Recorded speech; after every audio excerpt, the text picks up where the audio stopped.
My sister's wedding was on my due date. I told my parents I couldn't attend, but my mother coldly said, "Childbirth only takes a few hours." "Come right after." My sister shouted over the phone, "You have to come." Think of how it looks. On the wedding day, I arrived at the venue. The moment they saw me, their faces turned pale. It was a chilly spring morning in Boston, with crocuses swaying by the window in the May breeze. Emily Harper was preparing breakfast while suffering from shoulder stiffness. Moving around the kitchen with her large, 8-month pregnant belly wasn't easy, but she smiled as she gently placed her hand on her rounded stomach. "Good morning, my two beautiful ones." Michael embraced her tenderly from behind, his arms wrapped around Emily's swollen belly, gently trying to feel the baby's movements. "Michael, you're still here. You'll be late for work," Emily said. "It's fine. I don't have any important meetings today, and you and the baby are my top priority," he said, kissing her neck. "Besides, it's my own company, so no one will complain if I'm late." Even as he spoke, his words contained a small lie. Michael had told everyone he ran a small architectural firm, but in reality, he was the CEO of Morrison International, a large corporation. However, he didn't want his wealth or status to come first in his relationships, especially with Emily. He wanted to make sure she loved him purely for himself. "Just 2 more weeks until the due date," Emily said with an expression that mixed anxiety and anticipation. "May 15th. I'm scared but happy to think about meeting our child." "You'll be a wonderful mother," Michael replied while massaging her shoulders. "I know your strength and kindness." Emily smiled, but there was a shadow in her eyes. Her mind had traveled to the past. When Emily was 10 and her sister Sophie was 6, on the day Emily won the county's art competition, her parents had prioritized Sophie's small swimming meet. "You always do well," her father, Richard, had said. "Sophie needs to build her confidence." Things hadn't changed by high school. The day Emily won a national student design contest, her parents attended Sophie's cheerleading competition. Emily attended the awards ceremony alone, feeling proud but somewhat lonely as she received her certificate. "Emily, are you listening?" Michael's voice brought her back to reality. "Sorry, I was just thinking," she said. "Mom called again yesterday about Sophie." Michael's expression clouded. "What happened now?" "Sophie sent photos of her new condominium with Daniel. Mom said, Sophie has really been successful, building a nice home with such a fine man." Emily sighed. Michael shook his head. "They don't understand your worth. You're a talented designer who's built your career on your own. And most importantly, you're a wonderful person." Emily smiled. After college graduation, she had steadily built a reputation as a freelance graphic designer. Her parents had initially opposed her career choice, but Emily had stayed true to her path. Ironically, Sophie's fiancé, Daniel, had once been Emily's ex-boyfriend during college. Daniel had dated Emily, but broke up with her, citing her unpromising career choice as the reason. Then, a few years later, he began dating Sophie. Emily hadn't told her sister this fact, not so much because she didn't want to hurt Sophie, but because she didn't want to dig up embarrassing memories from the past. "Your parents didn't come to our wedding either," Emily recalled. "It was better that way." Michael laughed. They would have expected an extravagant ceremony, but our small wedding was perfect. Their wedding had been a simple affair with just a few close friends. Emily's parents had insisted they should have a proper ceremony at a more respectable venue, and ultimately didn't attend. Sophie also didn't come, saying, "I'd be too embarrassed to attend such a ceremony." That day, the phone rang. It was Emily's longtime friend, Laura. "Emily, did you hear? Sophie got engaged to Daniel." Emily was momentarily speechless.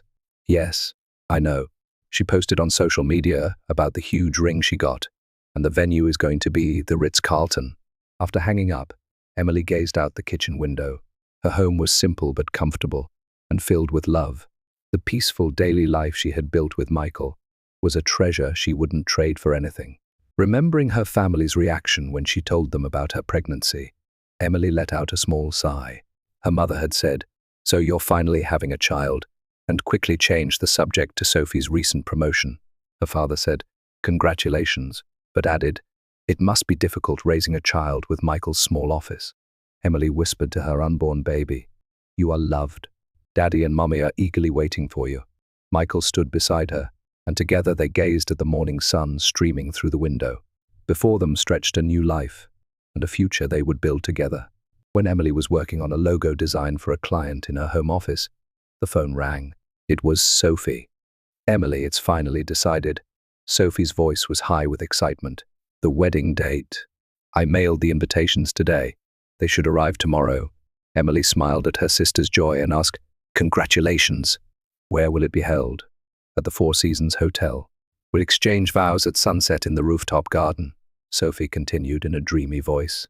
"All the flower arrangements will be white and pink roses, and there will be a champagne tower." And Sophie went on and on about the details of the lavish wedding. Emily nodded occasionally, thinking, that's so like her. Sophie's talk always focused on fashion, decoration, and outward beauty. "Oh, and Daniel's boss is coming. He's a vice president at a very large company. This wedding should help with his promotion," Sophie said proudly. "Your husband should come too. Even though it's a small office, I'm sure he'll learn a lot." Emily closed her eyes and took a deep breath. Her sister's condescending attitude hadn't changed over the years. "Michael is very busy, so we won't know until the day," she said gently. In fact, she still hadn't revealed to her family that he was the CEO of Morrison International. The next day, as predicted, a thick invitation arrived. Emily took out the card from the elegant cream-colored envelope, which had the date and place written in elegant script. Her eyes were fixed on the date, May 15th. That was her due date. "Michael," Emily passed the invitation to her husband with trembling hands. "Look." Michael looked at the invitation and then raised his eyes to his wife. "Isn't that your due date?" "Yes." Emily collapsed onto the sofa. "She knows. I must have told her when I announced my pregnancy. I mentioned the due date." Anger flickered across Michael's face. "It seems they don't consider your pregnancy very important." "Surely not. It might be coincidental," Emily said, though she didn't believe it herself. "Anyway, I'll call Mom." Margaret Harper answered on the third ring. "Emily, did you get the invitation? Isn't it lovely?" "Sophie has planned everything perfectly." "Mom, the wedding is on May 15th, Emily said quietly. "That's my due date." There was a moment of silence on the other end. "Yes," Margaret said awkwardly, "but it's rare for babies to be born exactly on their due date, isn't it?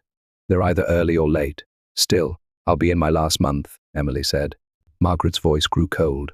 "Sophie has negotiated with the hotel and vendors for months. This date cannot be changed." "I might not be able to attend," Emily said. "I'll be either just before or after giving birth." "Childbirth only takes a few hours," Margaret declared. "Come right after it's over. It's only natural for a sister to attend her younger sister's important day." Emily gasped. "Mom, don't say that. Emily, you always think of yourself first. You prioritize your convenience over important family events." After hanging up, Emily told Michael about the conversation with her mother, crying. "They really don't care about me at all." Michael embraced his wife, suppressing his anger. "You've done nothing wrong. Childbirth is one of life's most important events. People who belittle that are the ones failing as family." That night, Sophie also called. "Emily, I heard from Mom. Are you seriously planning to skip my wedding?" "It's my due date," Emily explained in a tired voice. "The doctor told me to rest." "Due dates aren't reliable," Sophie said in an irritated voice. "And there's appearances to consider. All our aunts are coming. It would be strange if only my sister didn't attend. You absolutely must come." "I'll think about it," Emily said.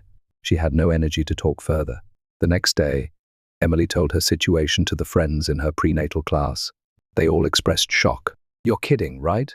Sarah said with wide eyes. "Attending a wedding right after giving birth is insane. Your family is terrible." Jessica shook her head. "I would never go." After returning home, Emily consulted her obstetrician, Dr. Carter.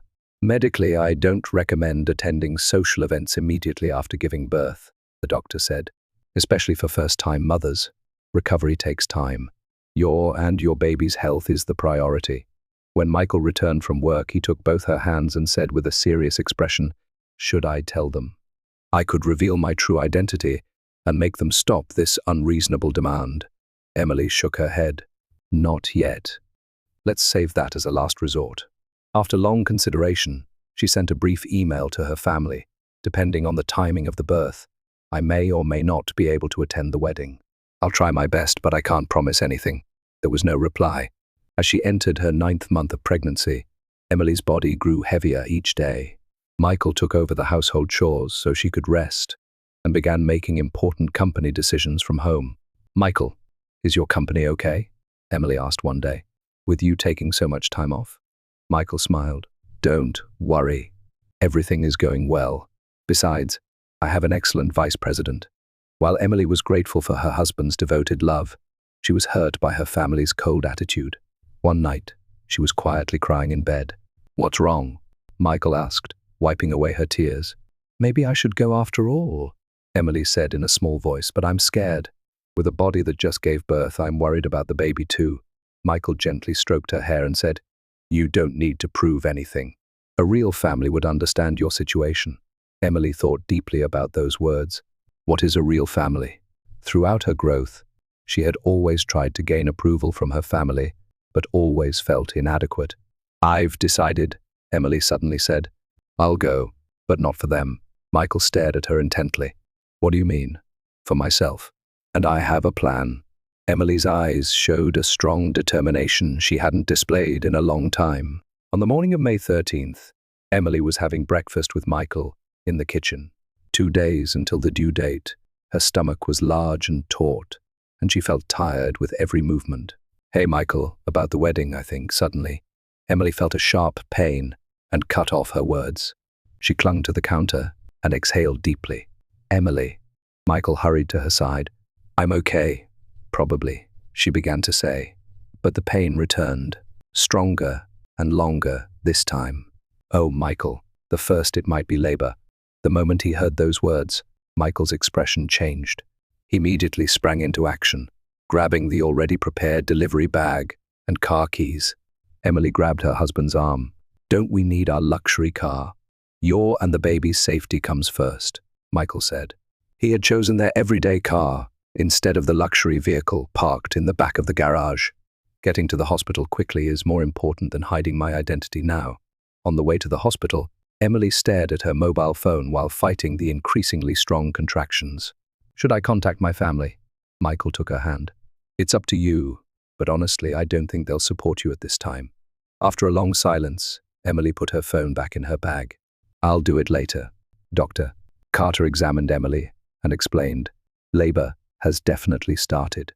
You're still in the early stages, but delivery will likely be today or tomorrow." "But it's 2 days before my due date," Emily said in a surprised voice. "That's not unusual for a first pregnancy," the doctor smiled. "Babies have their own schedules." As labor progressed, the pain grew stronger and the intervals shorter. Emily tried to hold back screams several times.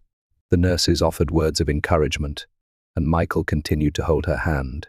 "You're so strong," Michael said, wiping her sweaty forehead. "Just a little more." At 11:57 p.m., after a long struggle, a small cry echoed through the hospital room. "Congratulations. It's a girl, Doctor," Carter announced. Emily smiled through her exhausted face and held the baby in her arms.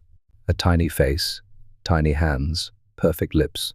She whispered through tears, "Lily, our Lily." Michael's eyes also glistened with tears. "She's perfect, just like you." That night, Emily's cell phone rang. It was Sophie. After hesitating, Emily signaled with her eyes for Michael to answer. "Hello, this is Michael." "Oh, Michael, where's Emily?" Sophie's voice had a trace of irritation. "There's a final rehearsal tomorrow. I need to confirm something with Emily." Michael looked at Emily. She gave a small shake of her head. "Emily is resting right now. If you have a message..." "Oh, come on." Sophie made no attempt to hide her anger. "Is she planning to come to the rehearsal tomorrow and the wedding the day after?" "I want her to be clear." Michael took a deep breath. "Sophie, I'll give you specific details tomorrow. I can't say anything definite right now." "Why not? Is it that difficult?" "Really?" Emily always thinking only about herself. Michael hung up, his face showing rare anger. "I really can't believe it. They truly don't care about you." Emily looked at the baby and said quietly, "It's okay, Michael. I have a plan." The next day, her mother also called. "Emily, you're coming to the rehearsal dinner today, right?"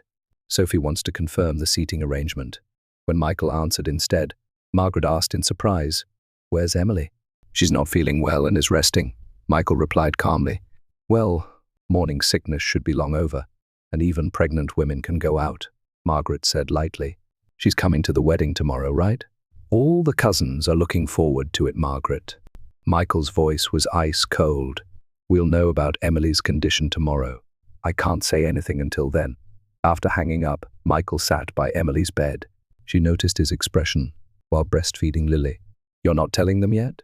They won't listen, Emily said quietly. Tomorrow, I'll make them understand everything. On the morning of the wedding day, Emily woke up early.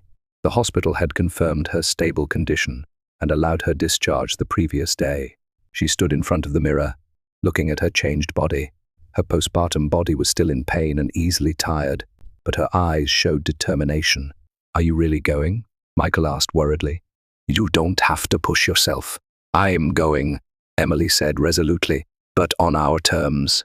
She took out a special dress from the closet. It was an elegant maternity dress, but designed to fit her postpartum body as well. The deep royal blue fabric highlighted her blue eyes, and the loose silhouette gently embraced her body. This is the dress I chose, Emily said, not the family color, pastel pink, that Sophie specified. Michael took out his formal suit for the first time. It was a special suit he wore only for important meetings, as the CEO of Morrison International. The deep grey three-piece suit enhanced his dignified presence. I'll go as my true self too, he said. Emily smiled. I have a baby dress ready too. She took out a small white dress for Lily. It was elegant with lace trim and came with a small headband. They quietly prepared, held Lily, and got into the car. This time, it was Michael's luxury car, a fitting entrance for the CEO of Morrison International. Emily laughed softly. When they arrived at the Four Seasons Hotel, the valet showed surprise at their car. Emily took a deep breath and stepped out of the car, holding Lily. Michael supported her arm, walking toward the hotel entrance with a dignified manner. At the reception, an elegantly dressed woman was checking in the guests. Your name, please, she smiled. Emily Morrison, Emily answered, with my husband, Michael, and daughter, Lily. The receptionist checked the list and showed a surprised expression. Are you Miss Harper's sister? Yes, I am. I see, the woman said with a confused look. The ceremony is in the grand ballroom on the 5th floor. As they entered the elevator, Emily secretly squeezed Michael's hand. Ready if you are. He gently kissed her hand. When they arrived at the wedding venue, many guests were already seated. As Emily entered, holding the baby, the room fell silent. All eyes turned to her, and whispers of surprise spread. The parents, sitting at the front, turned around, and the blood visibly drained from their faces. Margaret froze with her mouth open, and Richard was stuck in a half-standing position. Sophie, emerging from the bride's waiting room, noticed the sudden silence and turned around. Seeing Emily in her wedding dress, she paled. Emily, why are you here? She asked in a trembling voice. And that baby? Emily replied with a calm expression, but in a voice that conveyed inner strength. Childbirth only takes a few hours. I did as Mom said. Sophie's beautiful wedding dress shimmered like silk, with its lace hem spreading across the floor, but her expression was contorted with confusion and anger. What are you doing? Sophie said in a low voice. Why did you bring a baby? Everyone is watching. Margaret and Richard immediately rushed over, trying to lead Emily and her family to a corner of the venue. Emily, Margaret said in shock. When? How? Last night, Mum, Emily replied calmly. As you said, childbirth only took a few hours. At this moment, Michael entered. His appearance was a stark contrast to his usual modest architect image, filled with dignity and confidence. The custom-tailored suit perfectly fitted his body, and his walk seemed to change the very air in the room. Standing beside Emily, Michael quietly declared, Let's make it clear in front of everyone how you've been treating your daughter. The guests became increasingly curious about this unexpected drama and couldn't look away. Daniel stood frozen in the front row, pale-faced. Emily, Margaret quickly said in a lowered voice, the ceremony is in progress. We'll talk later. Please don't cause a scene. Emily slowly shook her head. No, Mum. I've been silent long enough. Gently holding the baby, she began to speak to the audience in a quiet but powerful voice. Everyone, I am Emily, Sophie's sister, and this is my daughter, Lily. She was born yesterday. Today was actually my due date, but she came a little early. Whispers spread among the guests. Emily continued, For my family, I was always second best. Even when I won school competitions or graduated university at the top of my class, my achievements were always treated as a matter of course. In contrast, even my sister Sophie's small successes were greatly celebrated. Sophie's face reddened with anger and embarrassment. "Emily, stop. This is my day." "Yes, your day," Emily said calmly. "That's why you scheduled it on my due date. You must have known. It was a coincidence." Sophie raised her voice. "Because of the hotel booking." Michael stepped forward. "Excuse me, everyone. I am Michael Morrison, Emily's husband." At that name, a murmur ran through the venue. Daniel's face further paled. "Morrison? From Morrison International?" Daniel's voice was shaking. "Yes," Michael nodded. "I told the Harper family I ran a small architectural firm, but in reality, I am the CEO of Morrison International." Richard and Margaret were speechless, looking at each other. "Why did you hide it?" Richard asked in a trembling voice. "Because I wanted to be valued as a person," Michael answered sincerely. "When I first met Emily, she showed no interest in my position or wealth. She saw me purely as a person. Unfortunately, her family consistently failed to see her value." Sophie suddenly exploded with emotion. "Always, always Emily. Perfect Emily, smart, talented, capable of anything. I was always compared and asked, 'Why can't you be like Emily?'" The venue was enveloped in breathless silence. Sophie's confession surprised many.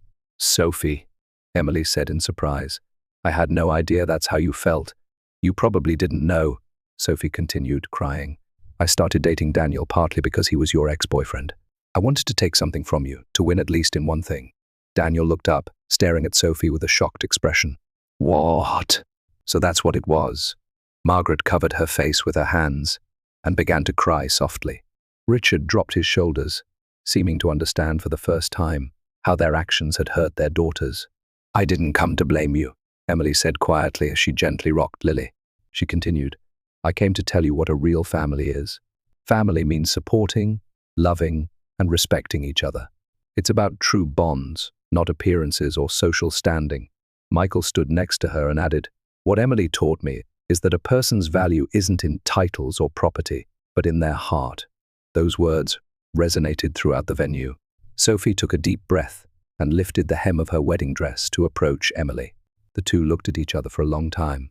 "I am sorry," Sophie finally said. "I tried to ruin your special day." "Me too," Emily smiled, "for showing up like this on your important day." Sophie hesitantly looked at the baby in Emily's arms. "She's beautiful." "She's your niece, Sophie." Daniel stood by Sophie's side, looking at her with a complex expression. His eyes showed questions and confusion. Their relationship would undoubtedly be re-evaluated after today's events. Margaret and Richard slowly approached Emily. Margaret stumbled over her words. "We've been terrible parents, haven't we?" "There's still a chance to make amends," Michael said. "Today could be a new beginning." The atmosphere in the venue began to change. The initial shock and tension were transforming into something new, something closer to truth. Emily smiled slightly and kissed Lily's forehead. "Now," she said, "today is Sophie's wedding. We should celebrate." Sophie wiped her tears and nodded. "Happy birthday, Lily." Voices overlapped and smiles shone. Emily and Michael's spacious living room was decorated for their little girl's first birthday. Pastel balloons swayed from the ceiling, and happy birthday letters adorned the walls. Through the windows, the beautiful Boston skyline was visible, with May sunlight brightly illuminating the room. The Morrison home was luxurious, yet warm and inviting. Lily sat at a small table, curiously examining the birthday cake in front of her. Her hair had a small ribbon, her blue eyes resembled Michael's, and her smile was like Emily's. The doorbell rang, and Emily headed to the entrance. Opening the door, she found her parents and Sophie standing there with gifts in their hands. "Sorry we're late," Margaret said with a slightly nervous expression. "The roads were crowded." "It's fine, Mum. We just brought out the cake," Emily smiled, inviting them in. Many things had changed since that day a year ago. Weekly family dinners had begun, and Margaret was making efforts to build a relationship with Lily. She now showed a gentle expression, while holding her granddaughter, that she had never shown before. Richard stood beside Emily and said in a small voice, "It's a wonderful party." "Thank you, Dad," Emily replied. Their relationship wasn't fully repaired yet, but Richard had acknowledged his mistakes and sincerely apologized. Most importantly, he had begun to recognize Emily's talent and strength for the first time. Sophie waved to Lily. She had come alone. "Where's Daniel?" Emily quietly asked. "He's not coming." Sophie smiled slightly. "We've decided to divorce." "Sophie, it's okay," she shrugged. "We got together for the wrong reasons. He accumulated debt for my status and appearances, and I tried to marry him to take something away from you. Such a relationship couldn't work." Sophie had changed. A new light dwelled in her eyes, and her former arrogance was gone. "I found a new job," she continued. "I quit the luxury brand and now work at a small gallery. The salary is less, but every day is fulfilling." Emily hugged her sister. "I'm glad you found work that suits you." Michael approached, carrying Lily. "Everyone, it's cake time." The whole family gathered around the table, watching little Lily blow toward her first birthday cake. Of course, she couldn't blow out the candles, but Emily helped, and everyone applauded. Looking at this scene, Emily quietly reflected. A real family isn't just about blood ties, but about respecting each other and loving unconditionally. It might take time to completely heal the wounds of the past, but she was ready to build new relationships. Emily now truly understood that love and sincerity, not appearances or social status, are what matter most in life. She looked at Michael and Lily, then around at her entire family. This was her precious family, not perfect, perhaps, but a family that grows, learns, and loves each other.